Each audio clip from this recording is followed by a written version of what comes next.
our common civilization and return all of us to a dark age of tyranny and terror. When I spoke here last year, I said we faced the same timeless choice that Moses put before the people of Israel thousands of years ago. As we were about to enter the Promised Land, Moses told us that our actions will determine whether we bequeath to future generations a blessing or a curse. And that is the choice we face today. The curse of Iran's unremitting aggression, or the blessing of a historic reconciliation between Arab and Jew. In the days that followed that speech, the blessing I spoke of came into sharper focus. A normalization deal between Saudi Arabia and Israel seemed closer than ever. But then came the curse of October 7th. Thousands of Iranian-backed Hamas terrorists from Gaza burst into Israel in pickup trucks, on motorcycles, and they committed unimaginable atrocities.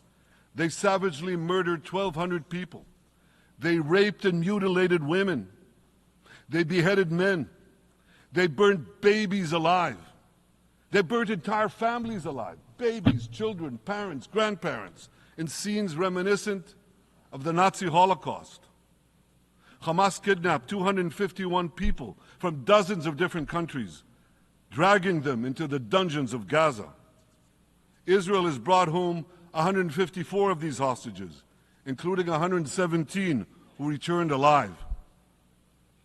I want to assure you, we will not rest until the remaining hostages are brought home too. And some of their family members are here with us today. I ask you to stand up.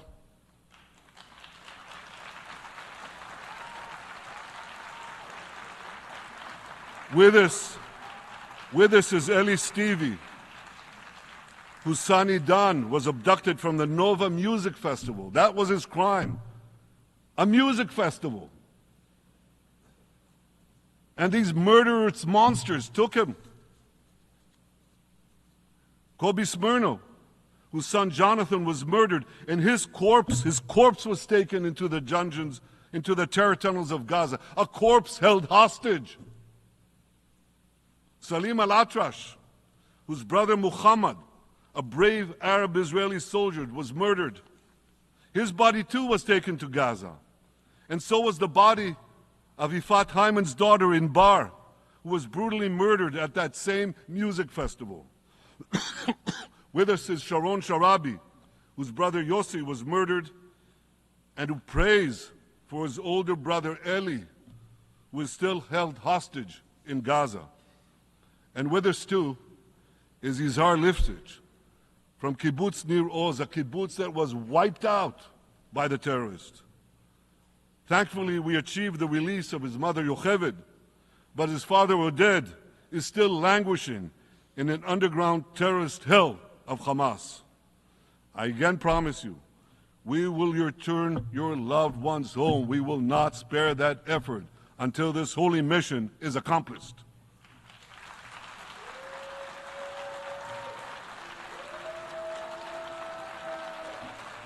Ladies and gentlemen, the curse of October 7th began when Hamas invaded Israel from Gaza. But it didn't end there. Israel was soon forced to defend itself on 6 more war fronts organized by Iran. On October 8th, Hezbollah attacked us from Lebanon. Since then, they fired over 8,000 rockets at our towns and cities, at our civilians, at our children. 2 weeks later, the Iran-backed Houthis in Yemen launched drones and missiles at Israel, the first of 250 such attacks, including one yesterday aimed at Tel Aviv. Iran's Shiite militias in Syria and Iraq have targeted Israel dozens of times over the past year as well. Fueled by Iran, Palestinian terrorists in Judea and Samaria perpetrated scores of attacks there and throughout Israel.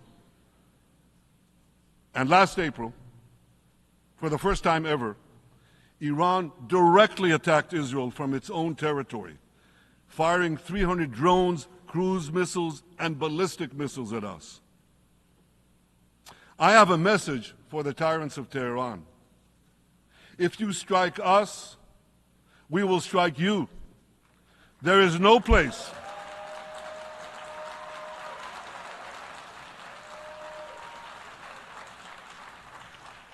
There is no place in Iran that the long arm of Israel cannot reach. And that's true of the entire Middle East. Far from being lambs led to the slaughter, Israel's soldiers have fought back with incredible courage and with heroic sacrifice. And I have another message for this assembly and for the world outside this hall. We are winning.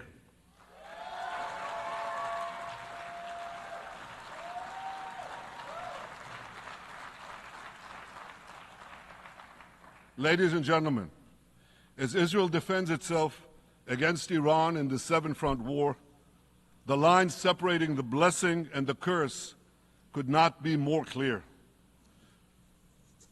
This is the map I presented here last year. It's a map of a blessing. It shows Israel and its Arab partners forming a land bridge connecting Asia and Europe between the Indian Ocean and the Mediterranean Sea. Across this bridge, we will lay rail lines, energy pipelines, fiber optic cables, and this will serve the betterment of 2 billion people. Now look at this second map. It's a map. Look at the second map. It's a map of a curse. It's a map of an arc of terror that Iran has created and imposed from the Indian Ocean to the Mediterranean. Iran's malignant arc has shut down international waterways. It cuts off trade. It destroys millions, destroys nations from within, and inflicts misery on millions. On the one hand, a bright blessing, a future of hope. On the other hand, a dark future of despair. And if you think this dark map is only a curse for Israel, if you think that, then you should think again. Because Iran's aggression, if it's not checked, will endanger every single country in the Middle East and many, many countries in the rest of the world. Because Iran seeks to impose its radicalism well beyond the Middle East. That's why it funds terror networks on 5 continents. That's why it builds ballistic missiles for nuclear warheads to threaten the entire world. For too long, the world has appeased Iran. It turns a blind eye to its internal repression. It turns a blind eye to its external aggression. Well, that appeasement must end. And that appeasement must end now.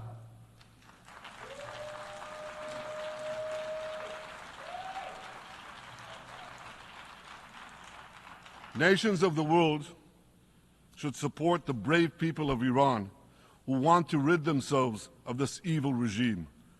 Responsible governments should not only support Israel in rolling back Iran's aggression, they should join Israel. They should join Israel in stopping Iran's nuclear weapons program. In this body, in the Security Council, we're going to have a deliberation in a few months. And I call on the Security Council to snap back UN Security Council sanctions against Iran, because we must all do everything in our power to ensure that Iran never gets nuclear weapons.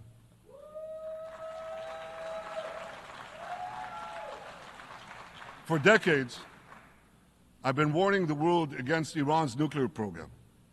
Our actions delayed this program by perhaps a decade, but we haven't stopped it.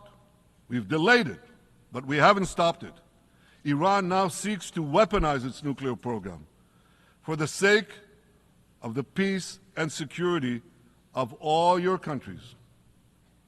For the sake of the peace and security of the entire world, we must not let that happen. And I assure you, Israel will do everything in its power to make sure it doesn't happen.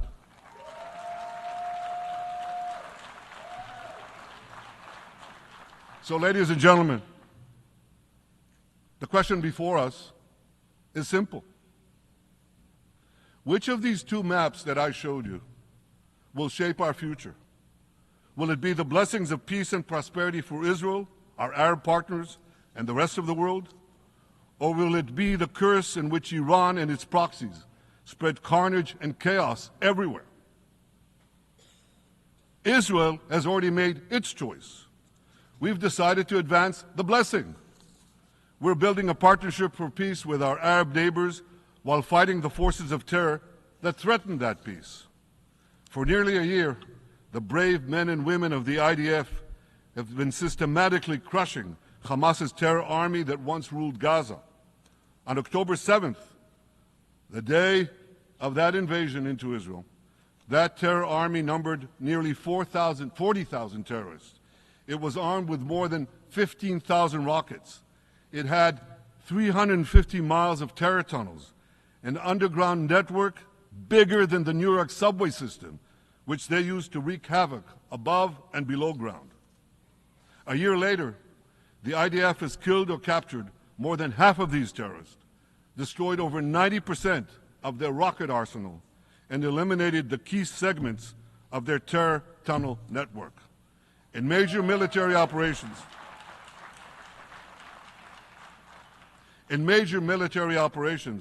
we destroyed nearly all of Hamas's terror battalions, 23 out of 24 battalions. Now, to complete our victory, we are focused on mopping up Hamas's remaining fighting capabilities. We are taking out senior terrorist commanders and destroying remaining terrorist infrastructure. But all the while, and I'll say this one more time, we remain focused on our sacred mission, bringing our hostages home, and we will not stop until that mission is complete. Now, ladies and gentlemen, even with Hamas's greatly diminished military capability, the terrorists still exercise some governing power in Gaza by stealing the food that we enable aid agencies to bring into Gaza. Hamas steals the food, and then they hike the prices. They feed their bellies, and then they fill their coffers with money that they extort from their own people. They sell the stolen food at exorbitant prices. And that's how they stay in power. Well, this too has to end, and we're working to bring it to an end.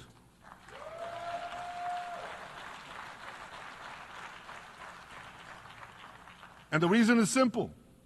Because if Hamas stays in power, it will regroup, rearm, and attack Israel again and again and again, as it is vowed to do. So Hamas has got to go.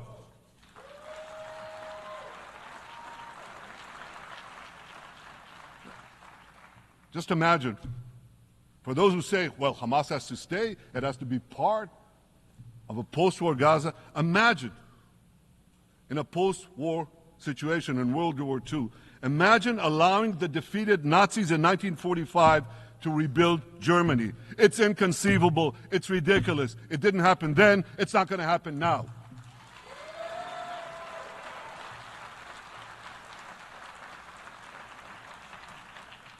This is why Israel will reject any role for Hamas in a post-war Gaza. We don't seek to resettle Gaza. What we seek is a demilitarized and de-radicalized Gaza. Only then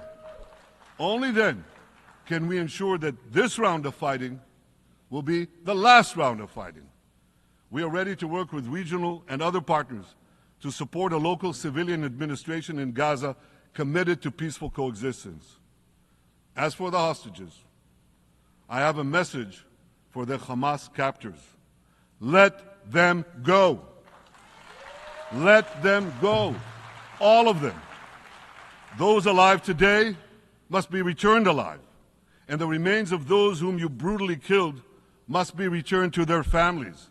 Those families here with us today, and others in Israel, deserve to have a resting place for their loved ones, a place where they can grieve and remember them. This war Ladies and gentlemen, this war can come to an end now. All that has to happen is for Hamas to surrender, lay down its arms, and release all the hostages. But if they don't, we will fight until we achieve victory, total victory. There is no substitute for it.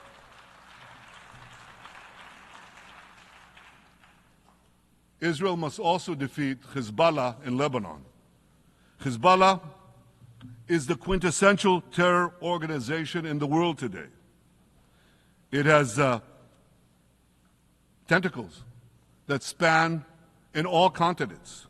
It has murdered more Americans and more Frenchmen than any group except bin Laden. It's murdered the citizens of many countries represented in this room. And it has attacked Israel viciously over the last 20 years. In the last year, completely unprovoked. A day after the Hamas massacre, on October 7th, Hezbollah began attacks against Israel, which forced more than 60,000 Israelis on our northern border to leave their homes, becoming refugees in their own land. Hezbollah turned vibrant towns in the north of Israel into ghost towns. So I want you to think about this in equivalent American terms.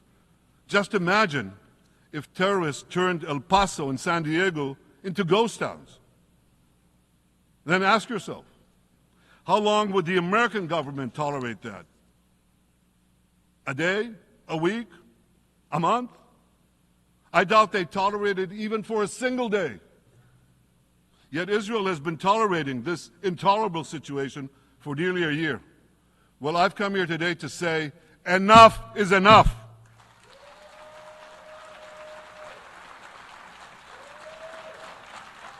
We won't rest until our citizens can return safely to their homes. We will not accept a terror army perched on our northern border, able to perpetrate another October 7th style massacre. For 18 years, Hezbollah brazenly refused to implement UN Security Council Resolution 1701, which requires it to move its forces away from our borders. Instead, Hezbollah moved right up to our border. They secretly dug terror tunnels to infiltrate our communities and indiscriminately fired thousands of rockets into our towns and villages. They fire these rockets and missiles not from military sites, not from that. They do that too. But they fire those rockets and missiles after they place them in schools, in hospitals, in apartment buildings, and in the private homes of the citizens of Lebanon. They endanger their own people. They put a missile in every kitchen, a rocket in every garage. I said to the people of Lebanon this week, get out of the death trap that Hezbollah has put you in. Don't let Nasrallah drag Lebanon into the abyss. We're not at war with you. We're at war with Hezbollah, which has hijacked your country and threatens to destroy ours. As long as Hezbollah chooses the path of war, Israel has no choice, and Israel has every right to remove this threat and return our citizens to their homes safely. And that's exactly what we're doing.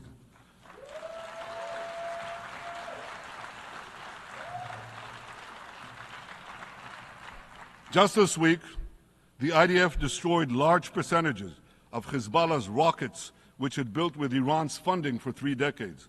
We took out senior military commanders who not only shed Israeli blood, but American and French blood as well. And then we took out their replacements, and then the replacements of their replacements. And we'll continue degrading Hezbollah until all our objectives are met.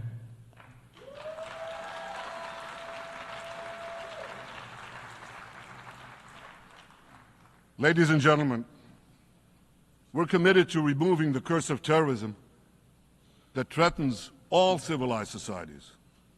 But to truly realize the blessing of a new Middle East, we must continue the path we paved with the Abraham Accords 4 years ago. Above all, this means achieving a historic peace agreement between Israel and Saudi Arabia.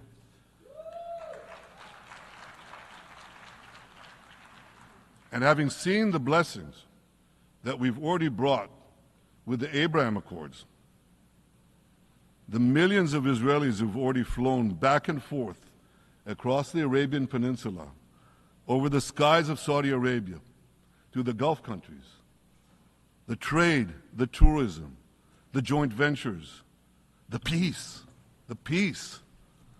I say to you, what blessings such a peace with Saudi Arabia would bring. It would be a boon to the security and economy of our two countries. It would boost trade and tourism across the region. It would help transform the Middle East into a global juggernaut. Our two countries could cooperate on energy, water, agriculture, artificial intelligence, and many, many other fields. Such a peace, I'm sure, would be a true pivot of history. It would usher in a historic reconciliation between the Arab world and Israel, between Islam and Judaism, between Mecca and Jerusalem. While Israel is committed to achieving such a peace, Iran and its terror proxies are committed to scuttling it. That's why one of the best ways to foil Iran's nefarious designs is to achieve the peace. Such a peace would be the foundation for an even broader Abrahamic alliance. And that alliance would include the United States, Israel's current Arab peace partners, Saudi Arabia, and others who choose the blessing of peace. It would advance security and prosperity across the Middle East and bring enormous benefits to the rest of the world. With American support and leadership, I believe this vision can materialize, and much sooner than people think. And as the Prime Minister of Israel, I will do everything in my power to make it happen. This is an opportunity that we and the world should not let go by.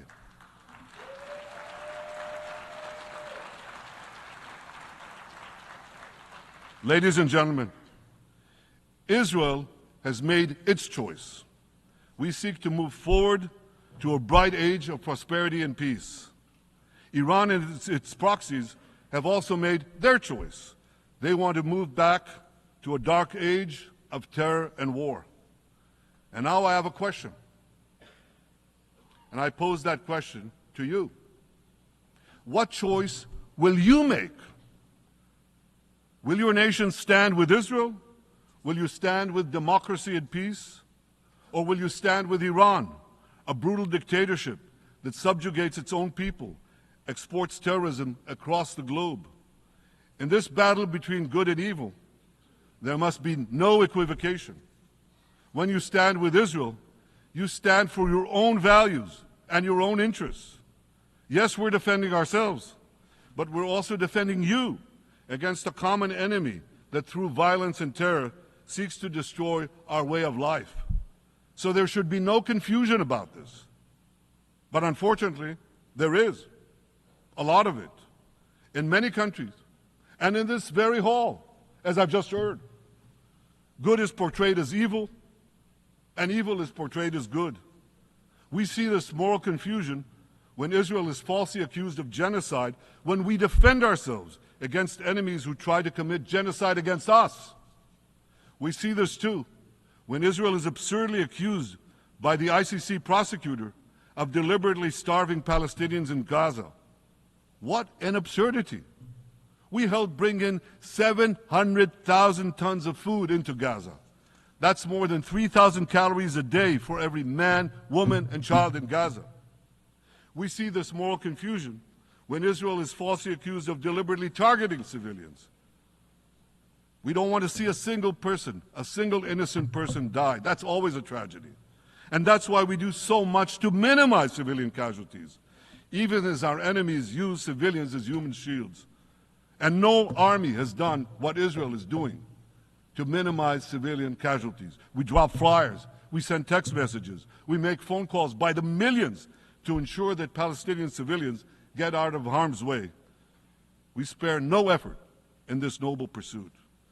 We see yet another profound moral confusion when self-described progressives march against the democracy of Israel. Don't they realize they support the Iranian-backed goons in Tehran and in Gaza? The goons who gun down protesters, murder women for not covering their hair, and hang gays in public squares, some progressives. According to the U.S. Director of National Intelligence, Iran funds and fuels many of the protesters against Israel. Who knows, maybe some of the protesters, or even many of the protesters outside this building now. Ladies and gentlemen, King Solomon, who reigned in our eternal capital, Jerusalem, 3,000 years ago, proclaimed something that is familiar to all of you. He said, "There is nothing new under the sun." Well, in an age of space travel, quantum physics, and artificial intelligence, some would argue that's a debatable statement. But one thing is undeniable. There is definitely nothing new at the United Nations.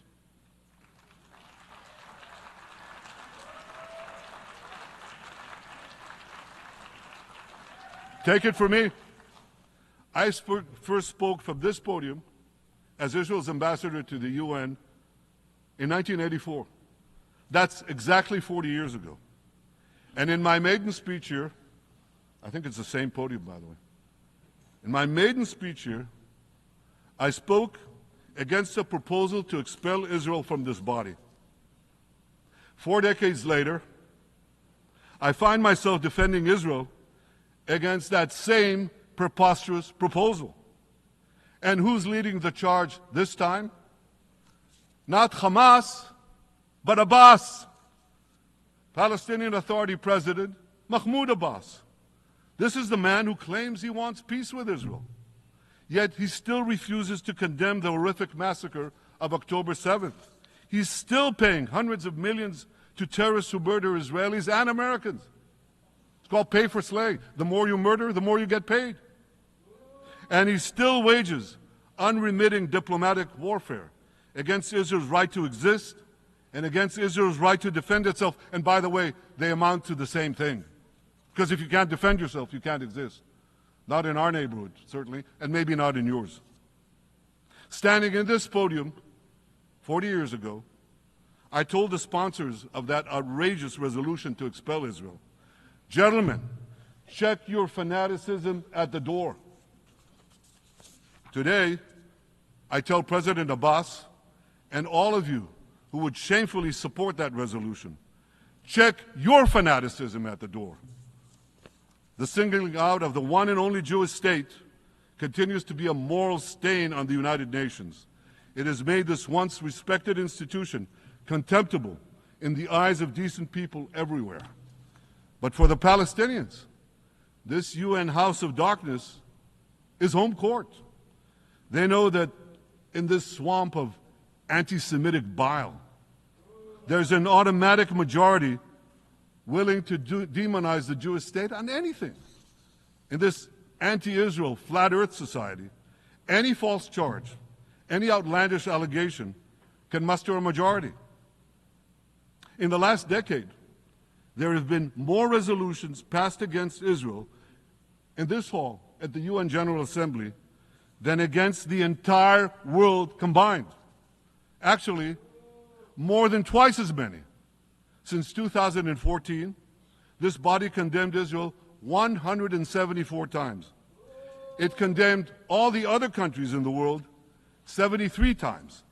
That's more than 100 extra condemnations for the Jewish state. What hypocrisy, what a double standard, what a joke. So the UN's hostility.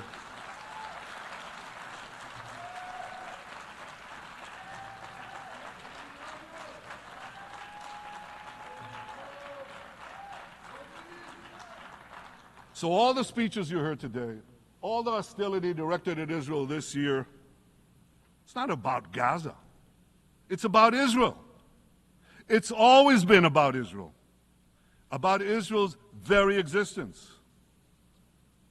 And I say to you, until the Jewish state is treated like other nations, until this anti-Semitic swamp is drained, the UN will be viewed by fair-minded people everywhere as nothing more than a contemptuous farce.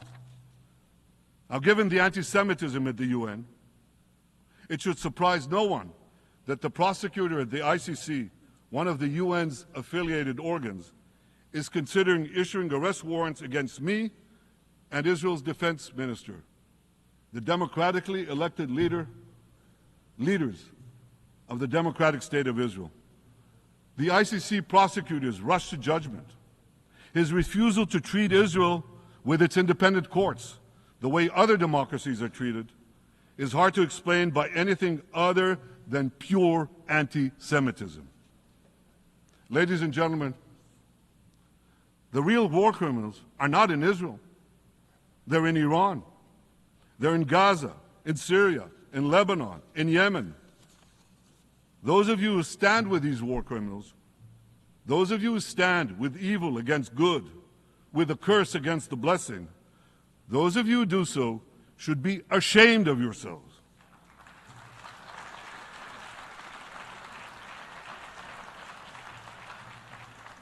But I have a message for you. Israel will win this battle. We'll win this battle because we don't have a choice. After generations in which our people were slaughtered, remorselessly butchered, and no one raised a finger in our defense, we now have a state. We now have a brave army, an army of incomparable courage, and we are defending ourselves. As the book of Samuel says in the Bible, Netzach Yisrael lo yishaker. The eternity of Israel will not falter.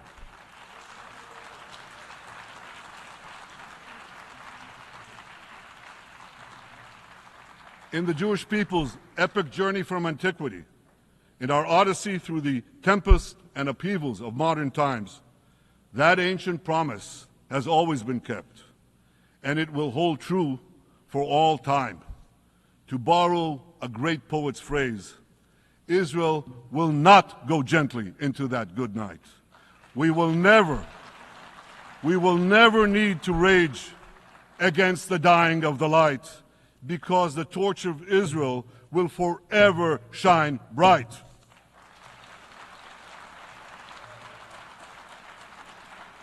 To the people of Israel and to the soldiers of Israel, I say, be strong and of good courage. חזקו ואמצו ואל תיראו מפניהם, כי אדוני אלוהיך הוא ההולך עמך, לא ירפך ולא יעזבך. Am Yisrael Chai, the people of Israel live, now, tomorrow, forever. Thank you.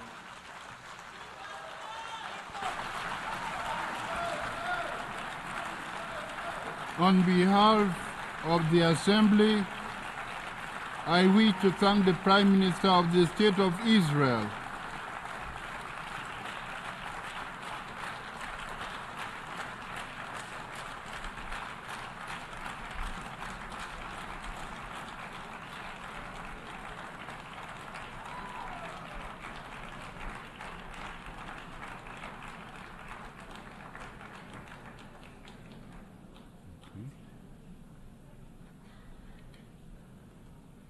The Assembly will hear an address by Her Excellency Mia Amor Motley, Minister, Minister for National Security and the Public Service, and Minister for Finance, Economic Affairs and Investment of Barbados. I request protocol to escort Her Excellency and invite her to address the Assembly.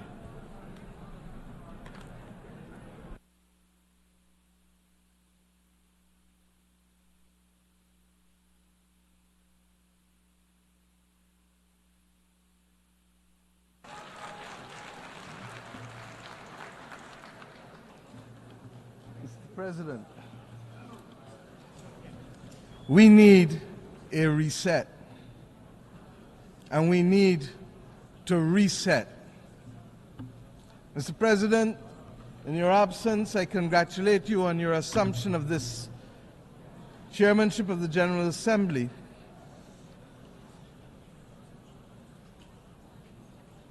We can wait.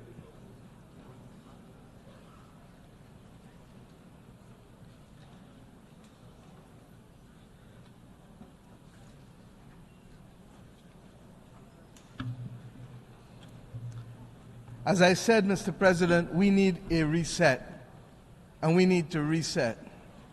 Those of us here today representing our brothers and our sisters the world over have endured 4 years of polycrises. As the children of Mother Earth, we continue to wrestle with the climate crisis. As a human family, we grapple with the legacy of the pandemic. As a digitally connected people, we are now, regrettably, confronted by multiple theaters of war and scenes of horror and famine flowing from that war, armed conflict instead of pursued development. Citizens of every country as well, struggling to contain the rising cost of living and the implications for them and their families on a day-to-day basis. And Mr. Speaker, Mr. President, we are all now threatened by the second but silent pandemic of antimicrobial resistance, together with a growing incidence of death and disability from chronic non-communicable diseases. We cannot afford the distraction of war. If ever there was a time to pause and to reset, it is now. Collectively as an international community, and individually as leaders in each of our countries, we must now deliver new opportunities and solutions to these crises which dampen economic growth, which restrict the ambitions of our people and numb our sense of the beauty and goodness that the world ought to be offering because it has it to offer. The reset for which I am calling, and indeed all of our citizens are demanding, must see an end to all forms of discrimination. That rules and institutions today exist which create first and second class citizens, as we have said from this podium year after year, depending on your nation of origin, militate against the trust and the credibility and the hope, and it fosters a crisis of confidence in the existing international order, which must become inclusive and responsive for all. More than any other complaint from this podium has been the disparity in treatment and the inability to be able to have fair and transparent treatment for all that would lead to the trust necessary for us to solve the problems of our times that are truly beyond man-made causes. Neo-colonialist structures that perpetuate and reflect an old world order characterized by racism and classism and misogyny, while ignoring the legitimate aspirations of billions, will not help to foster the hope or trust that is necessary to meet these polycrises. We must ensure that the global institutions give developing countries, especially small vulnerable states like my own, or vulnerable middle-income countries, seats at the table of decision-making where we can be seen, heard, become active agents in our own cause and lead our own development paradigms. My friends, we are reminded that 2024 is the final year of the United Nations Decade for the People of African Descent. Much has been achieved, but the recognition, the justice, and the development for people of African descent that was promised by this decade has, to say the least, not yet been fully realized. And it is for this reason that the Caribbean community joins the growing chorus, and my own country in particular, for the immediate proclamation of a second decade, to complete the unfinished work and address the matter of reparations for slavery and colonialism.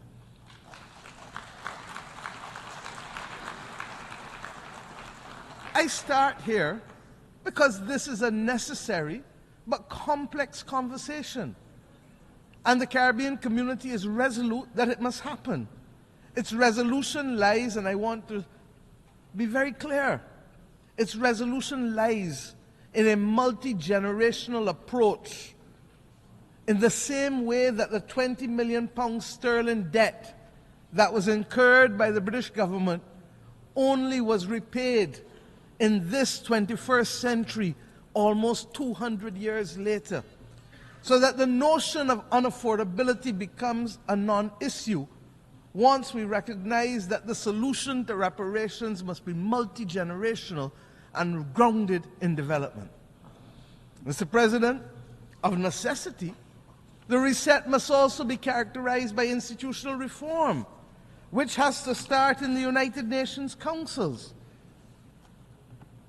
These councils suggest that some are full members, and others are only part members, and some may be part-time members, and some may be occasional members. All of this has no place in the 21st century. And the anger and the mistrust of our citizens in institutions, in leaders, in multilateralism, and in the processes which exclude while yielding much talk and little action is very real. And nowhere is reform and consequentially trust and hope more important to the well-being of billions of people today than in relation to the global financial architecture.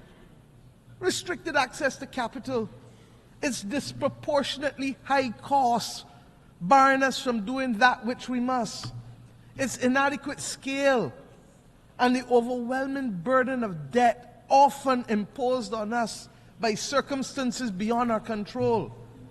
These are all now combining to force governments in the world's poorest countries, and frankly, across many vulnerable middle-income countries, to devote more resources to debt service than to health and education, and in some instances, even infrastructure. For far too many members of the human family, cold ground is our bed and rock is our pillow. Too many go to bed with their bellies hungry, and too many may not even have a bed. Our reset must therefore collectively build a common agenda that reflects and reinforces our shared humanity. It is that shared humanity that binds us together. Mr. President, you know better than most. Our African brothers and sisters got it right with the principle of Ubuntu, and have used this principle, this General Assembly, to remind us that its simplicity is what we should aspire to. I am because you are. I am because we are. My well-being is tied to yours, and our collective well-being is connected to Mother Earth. This best voices the approach needed to give expression to the reset that is absolutely necessary. And we acknowledge that there are glimpses of hope. We have, for example, on Monday, agreed to a pact for the future, but we still have war. We have agreed on a global digital compact, but we still have raging pandemics in the slow motion silent pandemic. All of this rests, my friends, on the common agenda that the Secretary General had set out for us before. Yesterday, we agreed in a high-level meeting on a political declaration on antimicrobial resistance. A lot of fancy words, but this is where the rubber hits the road. Because all of us in this room know people who have died from infections and for whom the antibiotics simply are no longer effective, so that within 48 hours, a person's life is snuffed out, almost as if they were at war. My friends, following on the intervention of the Bridgetown Initiative and the Paris Pact for People and Planet, the efforts of many across the board, we acknowledge that there is some hope. And it is evident in the beginnings of the reform that we are seeing little by little, but nevertheless, they have started. These are all important steps, but we cannot take our eyes off the prize. Barbados' call for a fundamental reset includes attitudes and behavior as much as actions or reforms. Heads of government are in agree that we must trigger national development agendas of transformation with both speed and scale. We have a date with destiny against 1.5 degrees. We know that that is what is needed to survive. And the implications for people, even as we speak, can be dire.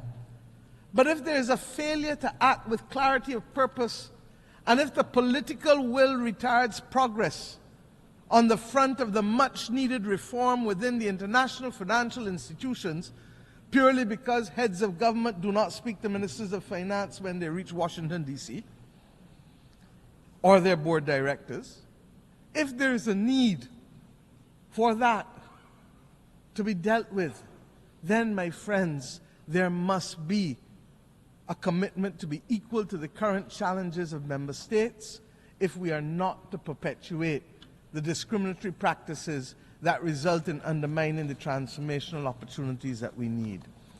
Depriving vulnerable countries from being able to access concessional income that is long enough to build the resilience to save lives and to protect livelihoods is unjust. And that is why we must remain focused. That is why, my friends, we launched yesterday the third iteration of the Bridgetown Initiative, which identifies three key principles, very simply. One, we must change the rules of the international financial system and reform its governance and instruments. Two, we must shock-proof vulnerable economies by dealing with debt and liquidity in a comprehensive, development-focused manner. And if we need to give countries a shot of liquidity like we give them a shot of adrenaline to avoid them falling off the cliff of death, then we must do so. And thirdly, we must augment financing by boosting country capacity to invest in resilience by several means, including what has been announced already, the rechanneling of special drawing rights through our multilateral development partners, but that will only be truly effective if there is another issuance of SDRs in the near future.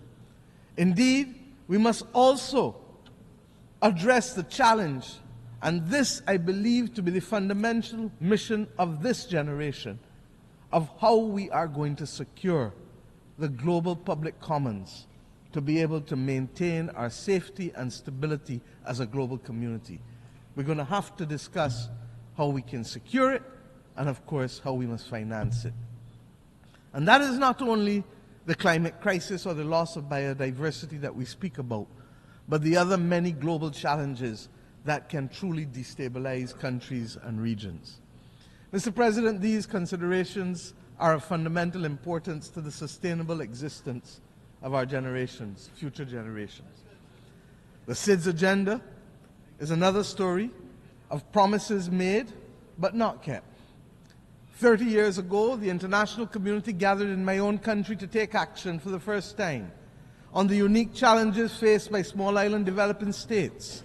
We birthed in my home country the first ever global agenda for small island developing states, which became known as the Barbados Program of Action. I thank Mauritius for its strategy of implementation, Samoa for its pathway. They were carriers of the baton of a development agenda for small island developing states in the intervening years, in the face of multiple global crises from health to climate to finance. The vulnerabilities, yes, of our countries as small states have become more pronounced. In May of this year, we gathered in Antigua and Barbuda for the 4th International Conference on Small Island Developing States. And I call on the international community and the multilateral system to let us work together to ensure that the promise created in Bridgetown in 1994 is delivered and realized through the Antigua and Barbuda Agenda for SIDS 2024, otherwise known as ABBAS. Let me use this opportunity as well to inform you that 2 days ago we took over the presidency of the Climate Vulnerable Forum, the V20 countries of the world, from Ghana, whose president I would like to thank for the excellent stewardship of the group over the past 2 years, and indeed for the strengthening of its institutional capacity. The priorities of our term as chair of the V20 countries will be the multiple dimensions of climate crisis, dealing with them, the impact of the climate crisis on human health, and of course, the issue of debt and climate, because if we don't solve that, we cannot take the appropriate actions to deal with climate. I invite all United Nations members who are not yet members of the V20 but who are climate vulnerable to join this group, because it is only through amplification of our voices and consistency of our message and solidarity that we will continue to see the pace and scale of reforms that we need to be able to save our people's lives. I commend to you the declaration of the leaders of the Climate Vulnerable Forum that was adopted this week on Wednesday. Mr. President, above all else, we need a global reset on peace. There needs to be global peace.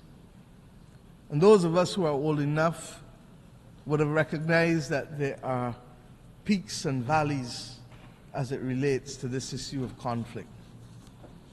There are few areas where the world is more in need of the United Nations acting as the United Nations to secure the objectives of the Charter than in the area of peace and security.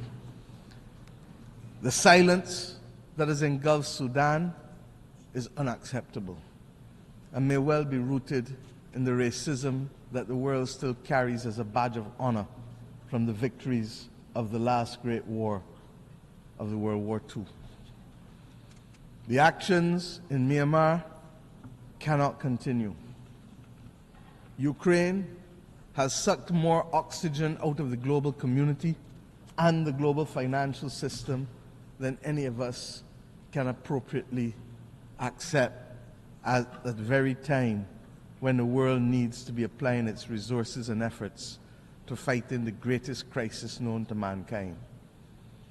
And the spread of the war from Gaza to the consequences in the West Bank to now clearly what is happening in Lebanon as we speak with Israel, all of these are but the tip of an iceberg of death, violence, and instability, and robs the global community of oxygen and resources at the very time when we need it most in a strategic way.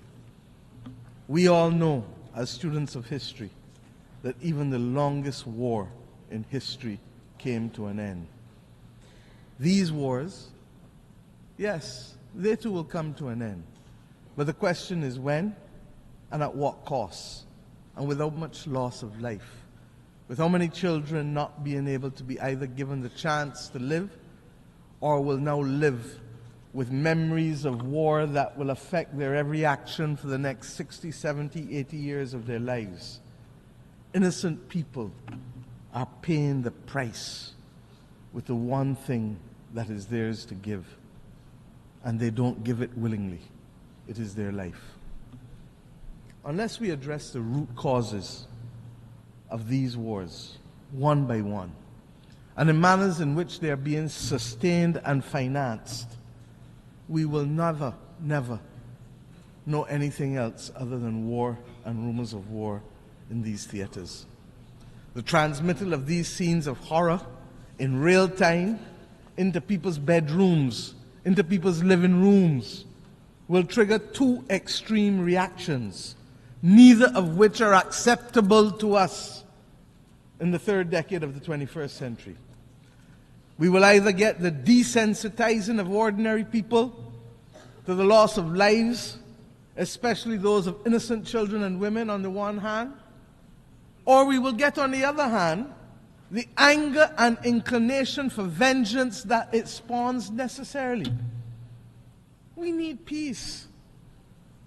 And it cannot be too difficult for us to work for peace.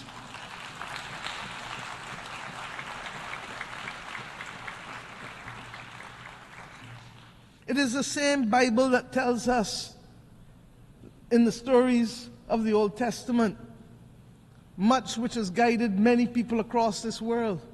But when we turn from the Old Testament to the New Testament, it is Romans that says to us, "Vengeance is mine, saith the Lord," not any country, not any human being, so that the Bible can't be used as a convenient aid when it suits us and rejected when it doesn't.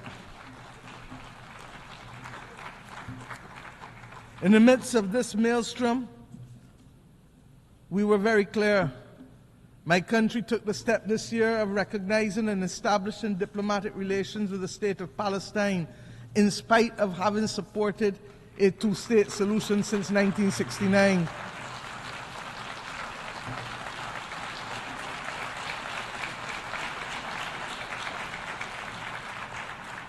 And we did this because it is clear to us that the state and people of Palestine, human beings, are entitled to full recognition by integration into and support from the international community. The Charter does not say we the people, with the exception of any one group from any one part of the world. We join with others, therefore, in congratulating the State of Palestine in taking their seat among the United Nations member states as they did on the 10th of September of this year.